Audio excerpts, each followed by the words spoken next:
let's go talk about Vin Diesel and The Rock. Well, this is the main story of today. Actually, let me roll it back a little bit. This is not the main story of today. Do you guys remember that guy, Jesus Christ? And when he died, they sort of made that BC and AD thing. I think we're going to have that before feud, after feud between The Rock and Vin Diesel, the two greatest men of our age. Actually, you know what? Let's do the full fucking timeline of the Vin Diesel Rock feud so we can catch up to what happened today. During the last week of Fast and the Furious 8, until this point, everyone thought everyone was friends. Not even friends. I thought all of the actors on Fast and the Furious were more than friends. They were family. And then that image that I built my entire worldview on was shattered on August 8th, 2016, when The Rock said he had zero tolerance for candy asses. When you watch this movie next April, and it seems like I'm not acting in some of these scenes, and my blood is legit boiling, you are right.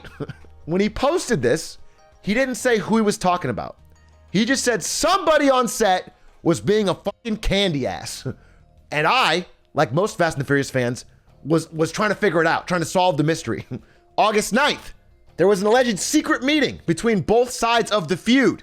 The crew leaked to websites like TMZ that Vin Diesel was the alleged candy ass. Then The Rock posted this because he was probably asked to. They were worried that the Vin Diesel Rock feud was distracting from the rollout of the movie.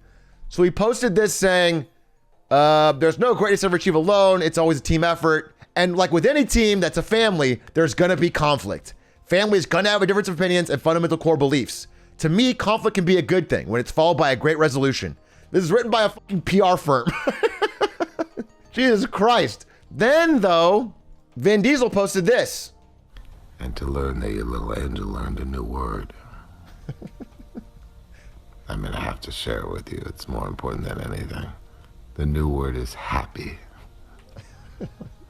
When I heard her say happy, I just lit up in ways I can't even describe. So give me a second and I will tell you everything. Everything. Oh, shit. Oh, shit. Following that, The Rock made another post. Again, most of this feud took place on Instagram. The Rock made a post thanking every single person on Fast and the Furious 8, except for one person. The whole Fast family didn't mention Vin Diesel.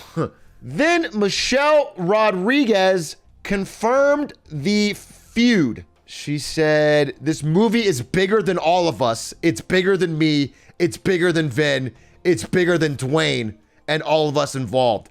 Basically saying, I'm not going to comment on it. This movie's too big and I can't make anyone lose money. Let me tell you something. One thing, nothing's bigger than my president, Dwayne "The Rock" Johnson. Michelle Rodriguez, I respect you as the star of the movie. Nothing is bigger. Have you seen his biceps? Nothing is bigger. Okay? I just want that to be clear. I get what you're saying, though. Let's put this feud behind us. It's a silly feud. Let me give you one running theme of the feud. One running theme of the feud is that Vin Diesel constantly says how close him and The Rock are, and how they're kind of like brothers, and how they're both alphas. They're both similar.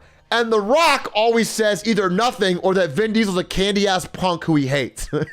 Vin Diesel said in 2017, I don't think the world really realizes how close we are in a weird way. I know some things are blown out of proportion. I don't think that was his intention. I know he appreciates how much I work this franchise. In my house, he's Uncle Dwayne. It's not always easy being an alpha, and it's two alphas. Being an alpha is sometimes a pain in the ass. He said butt, actually. I changed it to ass. The Rock said, we have different philosophies. That's all I'll say. That's it, because he wanted the movie to do well. Diesel, still talking, goes, we still love each other, by the way. That's my boy. When I was making that difficult decision whether it should be a a Fast and the Furious 8 or not, I called The Rock and he said, brother, I will be there shoulder to shoulder with you to make sure it's the best movie in history. And we delivered. Fast and the Furious 1 through 7 make a ton of money. The studio decides we're gonna make a Fast and the Furious 8, obviously. Fucking obviously, because it's made $1 billion. But according to Vin Diesel, what happened was it was his opinion alone. He called The Rock, and The Rock said, brother, I will be there with you shoulder to shoulder to make sure it's the best movie in history. And then, according to Vin Diesel, they delivered on that, which means he believes, that final Fast and the Furious 8 is the best movie in history. Now, is he right? Yes. Yes, he is.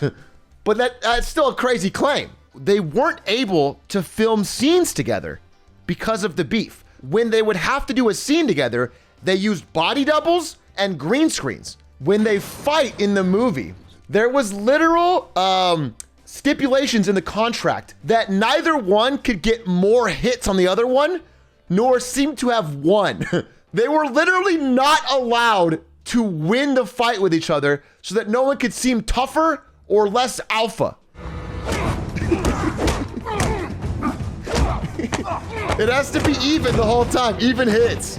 They had people whose job was to count the number of hits to make sure it was even. So it was legally compliant with the contract. Also, the movie employs a lot of trickery to make Vin Diesel seem as big and as tall and as imposing as The Rock.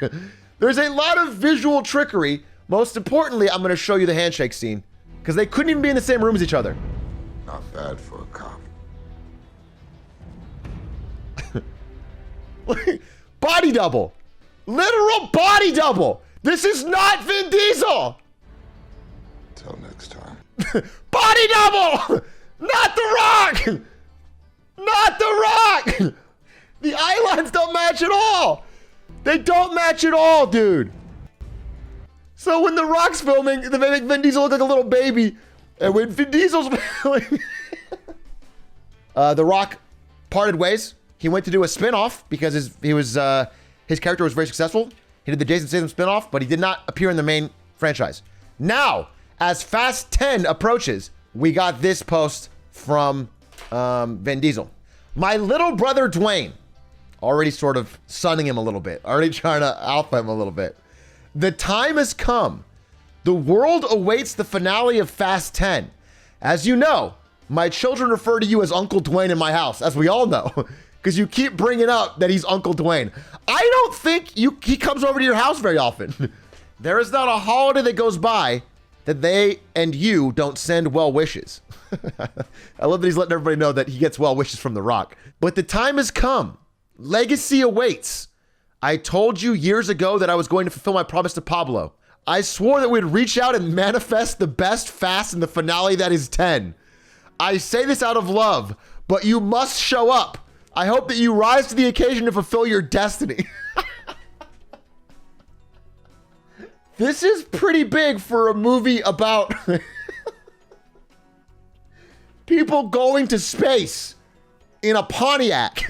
This is still not, it's a nice post. I think if you hadn't called him little brother, which everyone's going to notice, including equally petty Dwayne "The Rock" Johnson, then this may have worked. I'm not sure. But one thing pushed it over the line, and that is this.